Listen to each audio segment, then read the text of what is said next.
کی گئی ہے کہ وہاں ایک پولیٹیکل انجینئرنگ کر کے آخری خواہش ان کی ہے کہ کشمیر کے اندر وہ بی جے پی کی گورنمنٹ لانا چاہ رہے ہیں کہ اس طریقے سے وہاں پہلے ہی حلقہ سازیاں جو جس طریقے سے کی گئی ہیں کہ جموں کی سیٹیں بڑھ گئی ہیں اور اس کے بعد جو ہے اس طریقے سے توڑا مروڑا گیا ہے حلقوں کو کہ وہ چاہتے ہیں کہ کسی طریقے سے بی جے پی کی گورنمنٹ وہاں بھی بنا لیں یا کم از کم وہاں لوکل کشمیریوں کی جو ہے نا، کیونکہ اگلے سال الیکشن ہے. یہ مودی صاحب کی الیکشن کمپین کا ایک حصہ ہے تاکہ ان کو یہ پری پول ریگنگ بھی آپ کہہ سکتے ہیں اس کو، تاکہ ٹھیک جی پلیز کیری آن بتائیے. تاکہ وہ ہے ہمارے جموں کشمیر کا آج بڑا ایک اہم فیصلہ بھارت کی سپریم کورٹ سے آیا جس کی بڑی مذمت کی گئی ہے پاکستان میں. آپ اس فیصلے کو کس طرح سے دیکھ رہے ہیں؟ جی یہ 4 سال سے یہ مقدمہ ان کے پاس تھا تو یہ کوئی کسی کو حیرانی نہیں ہوئی. ہندوستان کی طرف ہم بہت زیادہ دیکھتے تھے کہ ان کے ہاں جمہوریت ہے، سیکولرزم ہے، ان کے ادارے بڑے اسٹرانگ ہیں، مگر وہ ہمارے سے بھی آگے 4 جا چکے ہیں. ہمارے ہاں جو ادارے تباہ ہوئے ہیں وہ دباؤ کی وجہ سے کہ یہاں کے ایک سول ملٹری کی ایک چک پلش چلتی ہے، مگر ہمارے ہاں سول سوسائٹی، ہمارا میڈیا، ایون ہماری عدالتیں ان تمام حالات کے بجاؤ ایک مزاحمت کرتی ہیں، ایک مزاحمت کی تاریخ ہے. ہندوستان میں کیا ہوا ہے کہ یہ ادارے پچھلے یہ 2014 سے جب سے یہ بی جے پی سرکار آئی ہے تو یہ بیٹھ گئے ہیں. یہ دباؤ کی وجہ سے نہیں، یہ خود ہندتوا کا شکار ہو گئے ہیں اور میڈیا بھی ان کا بالکل وہاں ان کو انڈیا میں کہا جاتا ہے گودی میڈیا کہ وہ گودی میں بیٹھ گئے ہیں مودی صاحب کی. تو سپریم کورٹ بھی ان کا جو ہے اس کی وہ عزت نہیں بالکل بھی رہی ہوئی. یہ پہلا فیصلہ نہیں ہے، اوپر نیچے کئی فیصلے آئے. ایودھیا کا فیصلہ آیا جس کے اندر انہوں نے جس نے یہ وہ گرایا تھا بابری مسجد کو، ان کو سزا نہیں دی، مان بھی لیا کہ وہ غلط ہوا، مگر ان کو کوئی ریلیف نہیں دیا اور وہ فیصلہ بھی آیا. اس کے بعد وہ چیف جسٹس نے اور بھی 2-3 فیصلے اس طرح کے دیے جس میں ڈائریکٹلی مودی صاحب کو، ان کے امیت شاہ کو کئی چیزوں میں انہوں نے ریلیف دیا اور پھر بعد میں وہ وہاں سے اتر کے سینیٹر بن گئے. ہمارے ہاں بھی الحمدللہ تارڑ صاحب یہ کر چکے ہوئے ہیں کہ 1993 کا فیصلہ فیور میں دے کے اس کے بعد وہ سینیٹر بنے، پھر صدر بن گئے. تو انڈیا میں یہ کسی کو حیرانی نہیں ہوئی ہے سپریم کورٹ کے اس فیصلے سے، کیونکہ یہ اس طرح کا ہی وہاں کا نظام جو ہے نا وہ ہمارے سے بہت زیادہ خراب ہو چکا ہے اس معاملے میں. اچھا اب آ جاتے ہیں انسانی حقوق کے حوالے سے خاص طور پہ. تو اس کی ٹھیک ہے انڈیا میں یہ ہو گیا ہے مگر اس کی بین الاقوامی قوانین کے وہ کوئی فرق نہیں ڈالتا، کیونکہ سیکورٹی کونسل کی قراردادوں میں حق خود ارادیت جو ہے وہ کی کلاز موجود ہے. سو یہ اندرونی طور پہ ان کے قانون تبدیل کرنے سے یا سپریم کورٹ کے انڈورسمنٹ سے کوئی بین الاقوامی قوانین پہ اس کا اثر نہیں پڑتا. ہاں یہ ضرور ہے کہ ہمیں اس کو بہت زیادہ اجاگر کرنا چاہیے، ہمیں UN میں بھی کرنا چاہیے، ہمیں جنیوا میں بھی کرنا چاہیے، اور یہ ایک انسانی حقوق کا بہت بڑا مسئلہ ہے تو ہم بہت زیادہ بالکل اس کا بھی ہونا چاہیے فلسطین کا. مگر یہ ہمارے لیے تو سب سے زیادہ اہم تو ہماری کشمیر شاہ رہ گیا، کشمیر شاہ رہ گیا ہماری. تو اس کا ایک تو اثر ظاہر ہے، اب ایک آخری جو تابوت رہ گیا ہے، آخری کیل جو رہ گیا اس تابوت میں ٹھوکنے کے لیے، وہ 2014 میں اس فیصلے کا کہا گیا کہ اگلے سال الیکشن کروائیں.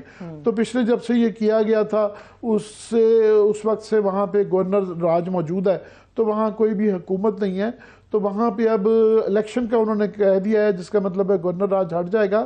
پر وہاں پہ پچھلے 3-4 سال میں یہ کوشش کی گئی ہے کہ وہاں ایک پولیٹیکل انجینئرنگ کر کے آخری خواہش ان کی ہے کہ کشمیر کے اندر وہ بی جے پی کی گورنمنٹ لانا چاہ رہے ہیں کہ اس طریقے سے وہاں پہلے ہی حلقہ سازیاں جو جس طریقے سے کی گئی ہیں کہ جموں کی سیٹیں بڑھ گئی ہیں اور اس کے بعد جو ہے اس طریقے سے توڑا مروڑا گیا ہے حلقوں کو کہ وہ چاہتے ہیں کہ کسی طریقے سے بی جے پی کی گورنمنٹ وہاں بھی بنا لیں یا کم از کم وہاں لوکل کشمیریوں کی جو ہے نا ان کی گورنمنٹ نہ بنے. تو پہلے ہی اس کے حصے بکھرے ہو گئے، لداخ کو علیحدہ کر دیا گیا ہے. تو ابھی دیکھیں ہاں اس کا کشمیر پہ کیا اثر پڑے گا ये जो ये चल रही हैं वहाँ पे आप देख रहे हैं फुटेज ज़ाहिर है। तो उनका वो मैं उमर अब्दुल्ला का देख रहा था, उन्होंने कहा जी इट्स अ लॉन्ग हॉल, हमारे लिए ये वो दिनों में सालों का नहीं देख रहे। वो कह रहे हैं जी भी ठीक है दहाइयों तक रहेगा। ये एक बात तय है कि इन चीज़ों से एक तो कश्मीर के लोग, कश्मीर का मसला हल नहीं होगा, ये ज़बरदस्ती से ना हुआ, वरना तो ये 5 साल में अगर ये कर लेते तो सिचुएशन ऑन ग्राउंड में कश्मीर में नहीं तब्दील हुई, उस तरह ही कर्फ्यू हैं, उस तरह की बल्कि सख्तियाँ बढ़ गई हैं। सो उससे ये नहीं है कि कश्मीर नॉर्मलाइज हो गया है।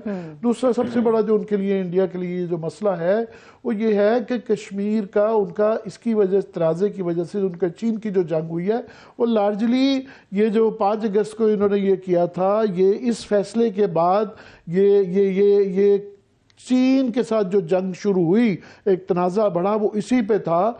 क्योंकि चीन का ये कहना है कि जनाब आपके हमारे यहाँ डील ये थी कि वुहान का जो एग्रीमेंट था कि हमने ज़मीनी हक़ाइक़ नहीं बदले जा सकते, और हम कश्मीर में पार्टी हैं, उनका लद्दाख पे क्लेम है। तो उन्होंने कहा आप हमारी मर्ज़ी के बगैर खुद ही इसका स्टेटस नहीं चेंज कर सकते।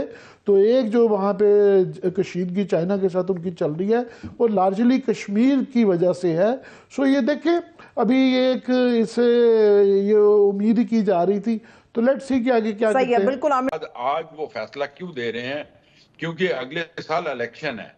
ये मोदी साहब की इलेक्शन कैंपेन का एक हिस्सा है, ताकि उनको ये प्री पोल रिगिंग भी आप कह सकते हैं इसको, ताकि ठीक जी प्लीज कैरी ऑन बताइए। ताकि ये बताया जा सके कि खासकर वो जो उसकी कॉन्स्टिट्यूएंसी है, जो इंडियन अवाम है, उनको ये बताना चाहता है कि देखें हमने मसला कश्मीर को हल कर लिया है। लेकिन अगर आप इसको कानूनी पॉइंट ऑफ व्यू से देखें या अगर आप इसको पॉलिटिकली देखें तो ये एक इंटरनेशनल डिस्प्यूट है, ये एक इंटरनेशनल डिस्प्यूटेड टेरिटरी है। तो ये भारत की सुप्रीम कोर्ट जो है ये वो फैसला नहीं कर सकती। उनके आर्टिकल 51 में ये है कि जो इंटरनेशनल रूल्स हैं, इंटरनेशनल कानून को फॉलो किया जाएगा, लेकिन उन्होंने आज तक मोदी सरकार ने फॉलो नहीं किया। ठीक है, तो मैं समझता हूं कि ये जो उन्होंने एक जो फैसला आज है ये मतवक्को था। लेकिन अभी देखना ये है कि मोदी सरकार पिछले 4 साल से नहीं बल्कि उससे पहले जब से वो इक़्तिदार में आए हैं, उनकी एक लॉन्ग टर्म पॉलिसी है। ठीक है, अच्छा इसमें जो कश्मीर के हवाले से उनकी पॉलिसी, हमने ये भी देखा कि वहां पे डेमोग्राफी चेंज करने की भी कोशिश की जा रही है, बाहर से लाके लोगों को डोमिसाइल भी दिए जा रहे हैं और हजारों लोगों को डोमिसाइल दिए गए। अच्छा ये जो दावा है मोदी सरकार का कि जनाब ये खुसूसी हैसियत खत्म की तो कश्मीरी बड़े खुश हैं, आपकी मकबूजा कश्मीर में राब्ते हैं, कश्मीरियों के साथ आपकी बातचीत होती रहती है, क्या ये जब से खुसूसी हैसियत खत्म की गई है कोई बेहतरी आई है वहां पे इंसानी हकूक के हवाले से, या फिर आसूदगी आई है मौशी एतबार से? बदतरीन सूरत-ए-हाल 5 अगस्त के बाद पैदा हुई है। देखिए आज ह्यूमन राइट्स एक्टिविस्ट जो जितने भी कॉन्फ्लिक्ट हुए हैं इससे पहले, उसमें किसी को उस तरीके से नहीं किया गया। अब आप खुर्रम परवेज को ले लें, आप सज्जाद गुल को ले लें, आप वकार शाह को ले लें, यासीन मलिक साहब को ले लें, ये सारी जो चीजें हैं ये 5 अगस्त के बाद इन्होंने ह्यूमन राइट्स एक्टिविस्ट की जबान बंदी कर दी है। वहां खौफ का ये आलम है कि इंडियन मीडिया एक चैनल बता रहा था कि वो इंटरव्यू करने जा रहे हैं लोगों से, और लोग कहते हैं कि आपको पता है, लोग खौफजदा हैं जिस तरीके से इन्होंने जो आपने पहले बात की डेमोग्राफी चेंज करने के लिए, ये भी उनकी एक लॉन्ग टर्म पॉलिसी है। उन्होंने इस वक्त तक मिलियंस ऑफ लोगों की डेमोग्राफी चेंज की है, नॉन कश्मीरीज को आबाद किया है। वो अगले इलेक्शन और प्लेबिसाइट की तरफ जाएंगे, क्योंकि चले अगर आप देखें कि अमित शाह ने पिछले हफ्ते बयान दिया था कि वैली की 1 सीट बढ़ाई थी और जम्मू की। दोस्तों मुझे उम्मीद है कि ये वीडियो आपको पसंद आया होगा। वीडियो पसंद है तो प्लीज़ हमारे YouTube चैनल को जरूर सब्सक्राइब कीजिए। इसी प्रकार का भविष्य में वीडियो देखने के लिए चैनल को सब्सक्राइब कीजिए। हमारे इस YouTube चैनल पे आपको इससे भी ज़्यादा इंटरेस्टिंग वीडियो भविष्य में देखने को मिलता रहेगा। तो प्लीज़ हमारे YouTube चैनल सोच टाइम्स को सब्सक्राइब कीजिए, वीडियो को लाइक कीजिए, इस वीडियो को अपने दोस्तों के साथ जरूर शेयर कीजिए। नमस्कार, फिर मिलेंगे अगले